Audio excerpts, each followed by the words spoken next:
বিএনপির জাতীয় স্থায়ী কমিটির সদস্য ডক্টর খন্দকার মোশাররফ হোসেন সাহেবের বিরুদ্ধে 2013 সালে জননেত্রী পরিষদের সভাপতি এবি সিদ্দিকী একটি 500 ও 506 ধারায় দণ্ডবিধিতে একটি মামলা করে।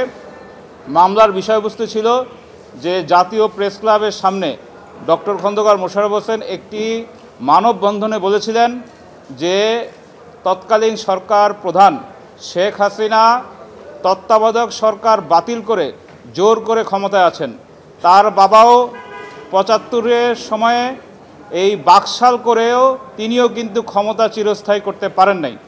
এই বক্তব্যের পরে জননেত্রী পরিষদের সভাপতি এবি সিদ্দিকী 2013 সালে এই দণ্ডবিধির 500-506 ধারায় তিনি একটি সিআর মামলা অর্থাৎ কমপ্লেইন পিটিশন তিনি দাখিল করেন।